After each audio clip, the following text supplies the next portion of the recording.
On this episode of the show, I have with me Kat Miller. She is the CTPO at Talkiatry, and we're going to be talking about what it takes to succeed in technology. And we're going to take a little step back and go through Kat's journey a bit and talk about how she had to lean into coding, finding the right company to fit her strengths, and had to be a little bit of the right circumstance as well. She'll tell us that story. And also moving from the VP to C-level, she'll tell us a little bit about what it takes and moving that needle at the CTO level, in this case, the CTPO level. And, tons of meetings as well. And we're going to talk to her about a few other things if we have time. But Kat, thanks for taking the time. Excited to be here. Absolutely. Before we dive in, tell us what the company does. Yeah, so Talkiatry is a full stack mental health practice. So we employ our own psychiatrists and therapists to provide really high quality care through telemedicine. Okay, that is a good spot to be in. I love it. All right, this episode, obviously, we're going to talk about, succeeding in technology, and we're going to pull in your journey story because obviously you are in a great spot and hopefully others can learn. So I guess let's kind of go back. You'd mentioned to me when we were speaking that coding itself, sitting down writing code wasn't something that you absolutely loved. Tell us a little bit about that. Yeah, I mean, I think that like most engineers, I found fun things to do. It's fun to solve a little puzzle and make a little function that does a thing. But when I was doing it day in, day out, I wasn't feeling like, oh, good, I can do this for another 40 years and be happy and fulfilled. So I was kind of always looking for a way out. Absolutely. I guess, well, maybe we'll talk about that real quick. So finding that way out, but also, I mean, people are maybe, haven't seen your LinkedIn to know. I mean, you are, you have graduated with some excellent degrees from some excellent schools. So getting a job probably would not be difficult. I'm sure a lot of people, even early on, that door's not there. But I guess when you don't love, when you're not passionate or you don't love something, but you do know you like to solve problems, how did you go about kicking your career off so that you actually ended up building a career? Because I think some people get into it and then they realize they don't like this thing about it, and it might drive them out of whatever industry they're in. Yeah, and I talked to a lot of young engineers who also kind of are in a similar conundrum. And I think the big thing that I did right was I didn't go through any one-way doors, and I didn't overreact or over-rotate. So there was no point, I should be clear, there was no point where I was like, oh my God, I can't do this for another day. I hate this. Yes. But I was like, okay, but 5 years from now, 10 years from now, do I need to be, what do I want to be doing? But I took a patient attitude towards it to see what would develop. And what I found is that at basically every company I was at, there was some form of, you go from okay, you're new, you're just writing code to get out features. And there was always some level of increased ownership that changed the flavor of the role a little bit.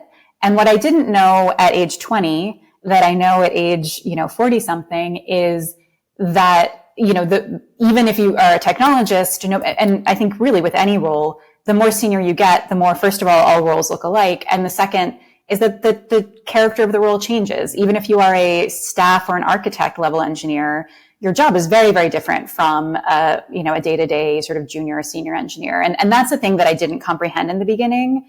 And so I'm glad that I had the patience to wait to see how that would evolve over time rather than quickly rotating out to find my passion.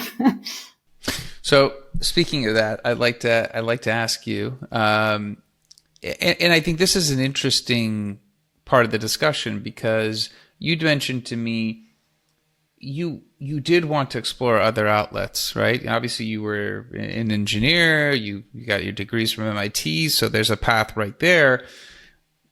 And you were obviously thinking, do I want to do this 10 years out? Not I can't do this for another day, just to make sure we're all on the same page. I guess you did explore some other side ventures, and I haven't looked you up, but I'm sure maybe somebody out there will actually attempt to do that. But and this is interesting because I want you to tell the story of being able to support yourself, but still explore an interest that potentially could have taken you straight out of engineering as well. I'll let you tell the story. Yeah, so I was living in Boston.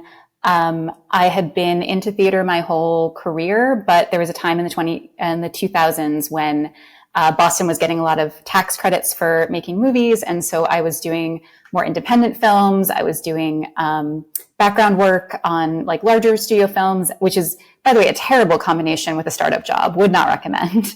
And so it was something that I loved, and it was hard to love it and my job at the same time. And so I recognized that there was a fork that I need to make. And what I decided to do is basically, I thought I knew what Avenue A was. I thought I knew what the tech career looks like. It turns out I probably didn't, but I at least had some color of what that was. And I really didn't know what Avenue B was. What if I tried to do something creative full time? And I'm a very risk averse person. And so the way I approached this was, first of all, I gathered a lot of information about what it would be like to be an actor and how you get started. So it may surprise you to learn that this is not you walk around in the street and hope to get discovered. There's a formula. There are a set of things that you need to do in order to make progress. And there are kind of check marks along the way. And they're not guaranteed. It's not like, oh, everyone succeeds at this, but there is kind of a pattern. And so I first invested up front in like, what is that pattern? In those days, it was like, I'm going to have a phone number that's an LA phone number if I'm going to be in LA. Like there were just like little check boxes. So I got all my ducks in a row. And then I moved to LA. I quit my job, but was able to negotiate staying on as a contract worker so I could continue to make some money at a rate that was better than waiting tables, which I have no skills at, to be clear. It's a good thing no one hired me to do that. So much better hourly rate, still got to kind of keep my resume going of like, oh yeah, I was still in tech during this period of time. But had the flexible schedule and ability to move to LA from Boston and pursue acting as a full-time gig for a while. I think when you told me the story, I've had a chance to kind of reflect on it, and I actually think that's one of the best things I've heard somebody tell me, because a lot of times people have a lot of the woulda, coulda, shoulda doubts, the remorse that they didn't try something. In this case, and you thought things through. It's not like you just said, hey, I'm quitting, no job, and I'm just going to land and see what happens, right off the plane. I mean, you actually put a plan together. You took the actions. You negotiated a contract role, so you're part-time. And you put all the pieces together to give yourself a shot. Obviously, we're talking today, so maybe you did make a lot of content, and we'll have to discover all that. But you did at least go explore it. I don't know if enough people... and this is earlier stage, so I mean, maybe you can also set the stage in terms of wearing the career, but it is possible to go do something else and come back. I think that's really what I'm getting at. Yeah, I mean, this is kind of the one-way door thing. I think if I had been out there for 5-6 years, it would have become a one-way door. So there was maybe some urgency on making a decision quickly, which path am I going to stay down? But I learned a ton, and not necessarily entirely about my relationship to acting either. I learned, that I like my schedule to be somewhat set, like I didn't love actually having full flexibility. Not a thing I knew until I was actually in it and doing it. So I got a lot of value out of it. And we talk in acting a lot, in classes about the difference between a fantasy and a dream. And so people talk about acting being their dream, but a lot of times it's really the fantasy. It's like, oh, I want to be famous. No one says that, or I just want to make a lot of money. And it was a good experiment for me to understand what I loved about acting and what I would and would not love about what a career would truly mean. And it was incredibly helpful in letting me kind of let go of that fantasy and focus more on what was, actually going to make me happy in the long term. I love that. I love that notion of being able to tell the fantasy versus your, I guess you can look back now and kind of see those intangibles you took. Do you carry in those with you forward? I mean, did they still serve you today, or did they have, means in the past and they've gone away? Well, I think that there is, sort of like all knowledge is worthwhile, and all experiences add color. I think that there's a lot of advantages to being a technologist who was an actor. I think there's a presentation set of skills. I think there's a communication skills. And I think there are lots of ways to gain perspective. I see it with people who become parents, who actually become like better employees afterwards because they have this like sense of what's important and what's not. I think this was kind of my version of that, which was like, it gave me a depth and a perspective that I might not have had if I was just in tech companies my whole career, drinking, expensive, kombucha on tap and like not recognizing that there are like other ways to live your life. That's fantastic. I guess, you went, you time boxed the experiment, you gave yourself a chance. I mean, I think all those are very commendable. You came back to the industry. You obviously didn't just do part-time work. You came back to, I guess, embrace it. I mean, you got a chance to explore. I guess now we want to know the other side of the story. You came back to technology in a full-time role. I guess earlier you'd said you had seen yourself not potentially being hands-on coding for a decade or 15 years. You weren't sure. Did that resolve? Were you able to kind of get to happy medium? Yeah. So I came back, I moved to New York from LA. And I came back to a role in a small company with absolutely lovely humans that, interestingly, was not a good role for me. I mean, I feel like I underperformed in that role. I don't think they would say I did, but I did not feel like I added a lot of value. And I immediately kind of started to explore like applying to med school, like other things. So lest anyone think that I was like straight and narrow after this, I was still, again, no one-way doors, but I was putting a lot of my energy into like what's a new different direction I could go. And what I ended up doing was leaving that job after a year and a half, despite, again, working with the loveliest humans who have ever existed, and moving to a role at a company called Flatiron, which turned out to be like perfect for me. What I learned there is the feeling of being a 10X, and not just because like it's not that I'm so amazing, but the particular combination of skills and experience and the situation of the company led to a situation where I was able to kind of quickly have an impact. The kind of role I was doing was, yes, a fair bit of coding, but also a lot of data work, a lot of like effectively product management work. A lot is to start, a new company. You wear a lot of hats. And because I was coming in more senior, because I had the experience, I suddenly got the feeling of being kind of a leader very quickly. And I both got the satisfaction of feeling valuable and wanted, and like I was adding value. But then also like, the real experience of quickly moving up into management. And I think that's where it all shifted for me. After a year in that job, I was no longer looking for how do I leave tech, because I finally understood and saw, oh, there is a path here that is of interest to me. And I still flailed in it. I remember telling my boss a year in, oh, I don't want to be a manager. I really want to go down the architect path. And she was like, okay, if that's what you want, we can do that, but let's talk about what that means. So she did a great job of like listening, but also keeping me from making a bad decision. So there was lots of like small flailing in there. But I was just very lucky to be in kind of a place that was right for me and felt like exactly the right match for my disposition and my skill set. Did you know, I guess at the time when you go to Flatiron, obviously smaller company at the time, were you looking for things that you felt would be aligned? Because obviously, if I'm listening out there and I'm like, well, you found a perfect opportunity. Was that accidental? Might have been. Could have been you were looking for some attributes, which also maybe could have been. But what was it accidental? Were you looking for certain attributes in the next company? I definitely got lucky. I'm going to I think the fact that it was a perfect company was at least 80% luck. I was looking for healthcare. Like a theme with a lot of my early jobs was in healthcare. And even in I've watched every episode of ER, and I watched them with my mom, who's a doctor, and was so fascinated by the medicine in them. And so one thing that I was looking for at the time was that, because I knew that would hold my interest. And I had done this experiment in my previous company about what about infrastructure for, running Spark jobs or other kinds of infrastructure. And that did not fill my cup. And so I was looking for something back in healthcare, both because it's impactful, but honestly, just because I found it interesting. And so that was probably the thing that I actively sought.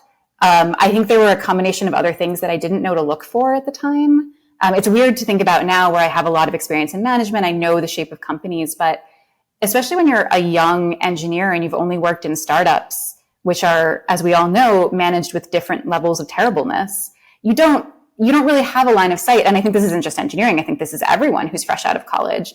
Understanding what a career path means and what different roles look like at different sizes of company, et cetera.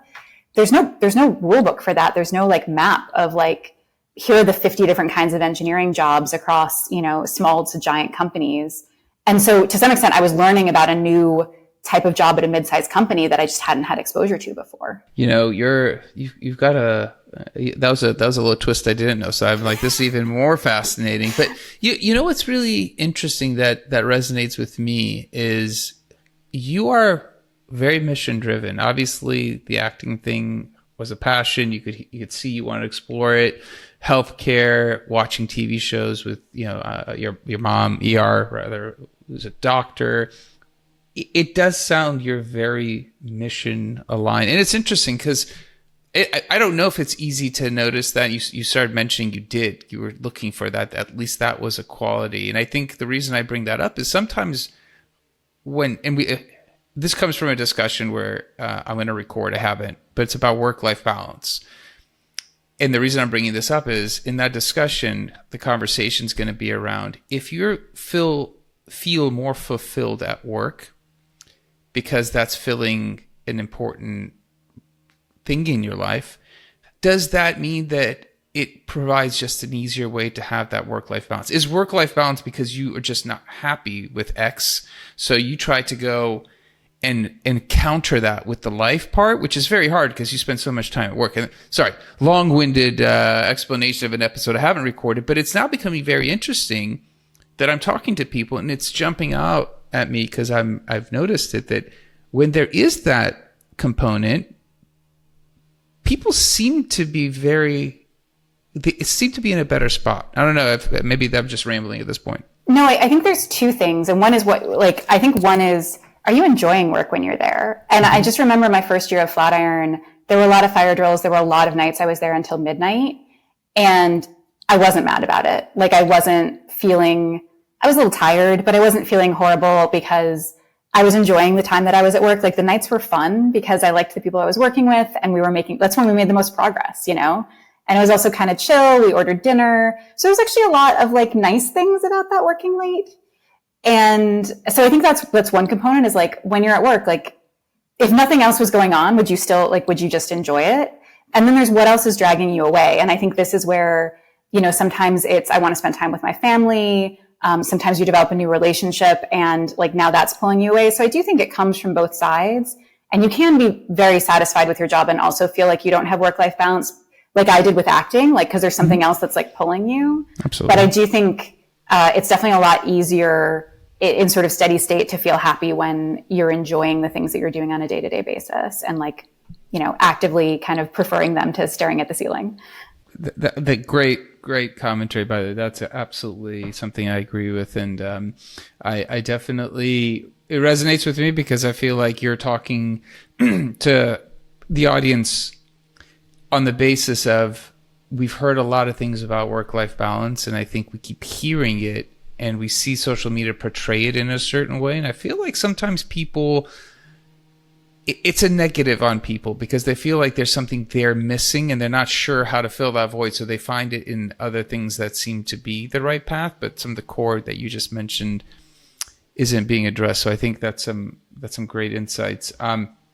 Obviously I prefaced the show, we are going to talk about something outside of the journey. So I have to remember, I do have to deliver some other points. And I guess in this case, what I do want to make the transition and talk back to your career, moving into leadership, moving from VP to C-level. You'd obviously mentioned being in an opportune place. It obviously seemed like you had a very good manager who was watching your career development. You did end up progressing in the leadership track. You did end up moving to the VP role and eventually achieving a C-level role. Talk to us a little bit about that journey. Talk to us a little bit about, I guess, even touching on the manager that I guess was trying to make sure you were keeping your options open. Yeah, I mean, I mentioned I had a little bit of like a panic about management about a year in because it felt really hard, and I wasn't sure that I was the best fit. And she let me she's like, okay, but you understand that this opportunity is available now and it won't be over in the future. So I think it does come back a bit to this theme of like, don't shoot yourself in the foot. So like often you can go backwards. So I could have gone back to being, an architect after 2 years as a director. The director role was not always going to be there waiting for me. And so I think that's like a useful thing. I definitely, right place, right time. The company was growing, and the advice I always give people who are looking to move up in their career is just do your current job really well. And I think I did that, which meant that when the company was growing, I was a natural choice to be like, oh, who should be, if we grow this team, who should it be under? I think I was just sort of a natural, easy pick for that because I was perceived to be doing my job well. And I think that got me to VP. Like, I think all of those things were how I got to VP. And then for C-suite, I just got a drop of luck. The person who was acting as CTO decided to leave after just a year at CTO. Not predicted. I wasn't sitting around waiting for that person to leave. I never thought that would be a role that I would get. And then I got to jump from being a VP of a 120 person org to CTO of a 400 person org, which is not something that an outside company, I think, would have, and basically a public company, I should also say, like a company that was effectively operating as a public company. Not something that I think a company would have just given me as a recruit, but because they knew me and because I'd, been around and I was here for this opportunity, but I could very well have kind of opted out a year before and not been there for it and completely missed out. And I'd be sitting here, maybe not on this podcast as, the VP of a different company, without having had that career growth. I think, you've mentioned obviously luck a couple of times, and, I think circumstances do unfold. I firmly believe it. I also feel that people put themselves in positions that when the circumstance presents themselves, they are ready to move up. And I guess maybe we can talk about that just before we go to the next question. Is you said you were doing the job and you were doing it effectively. You were obviously trying to go above and beyond. Were you, and you mentioned obviously you weren't sure even about management, right? And you might drop back into a more technical role. I would translate that in here. Well, she might not have her heart in it. Maybe she didn't give it her all. Maybe she was just not fully vested in it, but it sounds like you were. Obviously, they gave you the promotion. They let you go up. How did you keep your mindset forward looking? Meaning, I'm going to do this the best I can to put myself in whatever that next position is. And I ask that again because people sometimes do get frustrated. They don't put their best effort when they're not sure, they're apprehensive, and they hold back. I guess those are things that can happen to other people. Yeah, I guess I think that I'm not unusual in this fact, which is that I'm really motivated by feeling like I am doing a good job. Like, I want to feel proud of my work and I want it to have a positive impact on the people around me, which is maybe it's my customers, but maybe it's just the other people that I'm working with. And by the way, I don't think this is unique at all. You see this in team dynamics all the time. You see engineering teams, for example, really like caring about helping each other more than they care about like, do I get the product out? And so from that perspective, maybe it was a fear of looking bad or whatever, but I definitely think my motivation was always to feel proud of my work and for other people to be proud of my work. And whether or not it was going to be my work forever or my work for a day, I don't think really factors into it. Even if my plan was, I'm going to try this and then I'll want to go back to being, an IC, a staff engineer, whatever, that transition was going to be eased by me doing a good job, right? If I become a terrible director, my likelihood of like convincing people I should transition back is lower, right? So like even strategically, just giving your all always makes sense. But I think that sounds more tactical than I am. I think it just feels really gross to be bad at your job. And so why wouldn't you always do your best to be good at it? Yeah, it's interesting because I think mindset is a big thing. If your mindset is not 100% looking forward, thinking about that step beyond where you're at, you do see people spiral and get up, they just naturally shrink a little internally, and that's not the best representation of who they are. Obviously, you want to do your best. You took pride in your work, and I think a lot of people, that is the way, right? I think, this might be the exception that we're just calling out, but when you did make that move to the CTO role, and you mentioned obviously, you were in a fortunate situation to take advantage of it. I guess going from VP of engineering to C-level role, was there anything that you did to get ready for it? Was it trial by fire? Was it a lot of support? How did that transition actually look once you got into that position?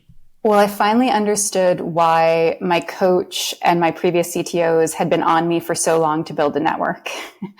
Because once you get to CTO, you are like, for me anyway, my experience was that I suddenly cared a lot about what other people were doing in the industry. Like, what are other people with companies like mine doing? What should I be thinking about? What are the trends I need to be on top of? I probably should have been thinking about those things in my earlier roles, but I do think when you're a VP at a company with multiple VPs, certainly when you're a manager at a company with a lot of managers, you have more of a support system inbuilt, and you become CTO, and suddenly these big decisions are entirely on you. And so I think the biggest thing that I did, obviously keep my relationships with my prior CTOs, but also, have a CTO community in New York where I could ask questions or just get pulse checks on, hey, AI, people are saying crazy things about coding with AI. Like, how should I think about that? Or, what are people liking for this kind of tooling? I think that was a huge support network. And then the other thing I'll say is that my direct reports were a support network. I mean, and not to say that I burdened them with my feelings necessarily, but having a great bench under you that you can problem solve with, I think at every level is just incredibly valuable. Absolutely. I love that, by the way. I love you mentioned having a coach, building that network. I think those are invaluable things. Everyone definitely benefits from them.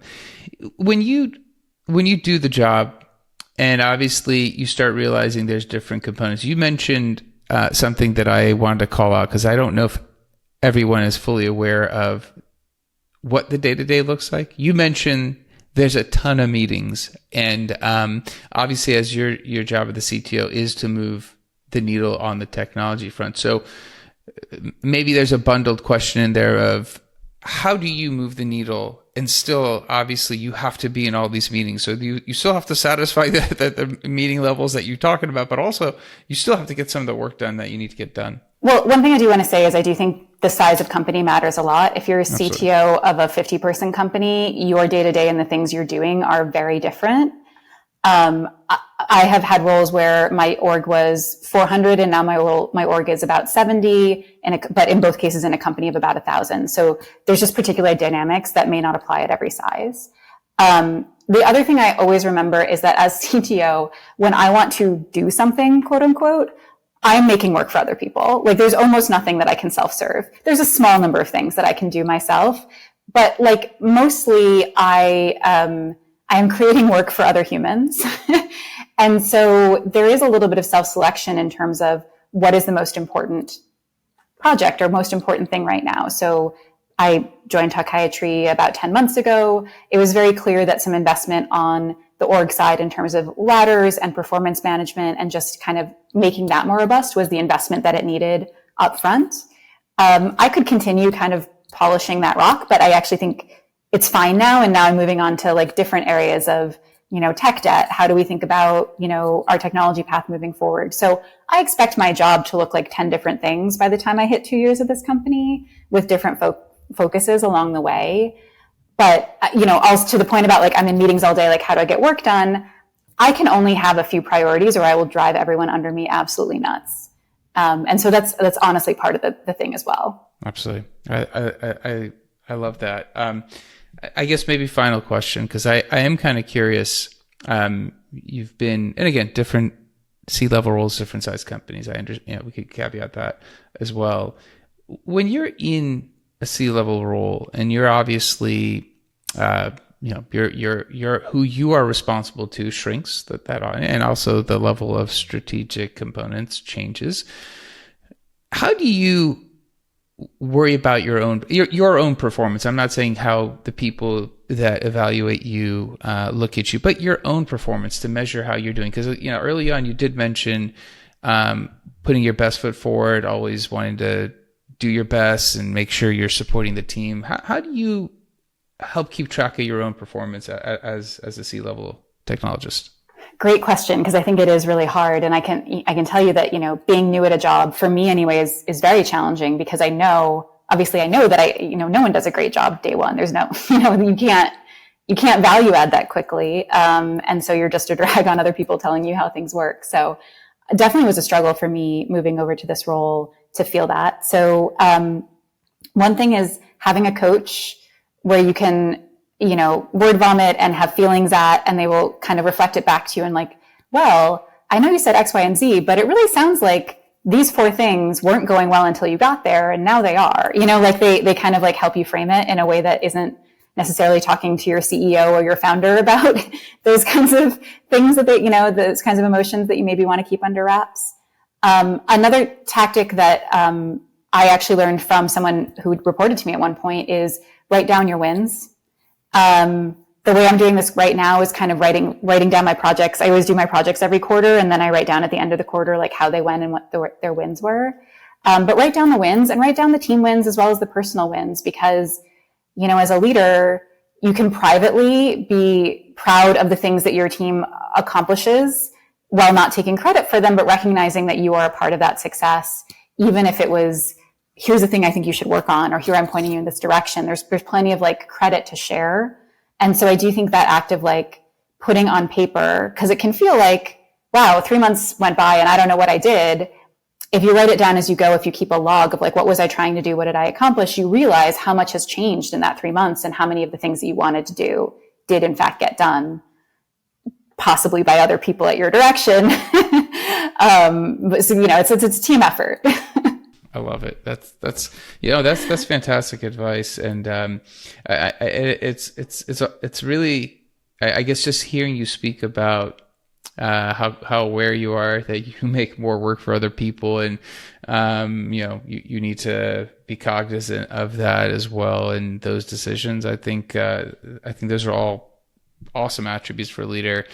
And thank you for coming on the show and talking. I mean, we covered a lot of ground, by the way. Like, we covered a lot more ground. I know I made a bit of a hard pivot. I'm sure others would have liked us to go down some of the other storylines, but I want to make sure we got a lot done with you. If someone does have a follow-up question, is there a good way of following up and asking you? Yeah, I think LinkedIn is probably my best professional avenue. It's Kat Miller on LinkedIn. Okay. All right. Well, hopefully people will do that. And again, Kat, thanks for taking the time. I really do appreciate it. Yeah, this was great. Thank you. Awesome. All right. That's it for the episode. We'll be back again. Different guest, different topic. Until then, 2 things. 1, I'd love for you guys to share this episode with others who might benefit from it. I mean, Kat got into her background, decisions, got into how she decided to, take a stab at acting. It was a passion. She tried to pursue it, juggled it, had a plan in place, and she walked us through her career, moving into the C-level role, some of the challenges, how she manages her own output, and is very self-aware with those decisions. And also just the decisions and progress along the way. She shared a lot with us in terms of those things as though they just were happening in real time. So she has a phenomenal memory, and I'm glad she could share with us. So please do share this episode. Also, like, subscribe, comment, let me know how the show's going. Until next time, thank you, and goodbye.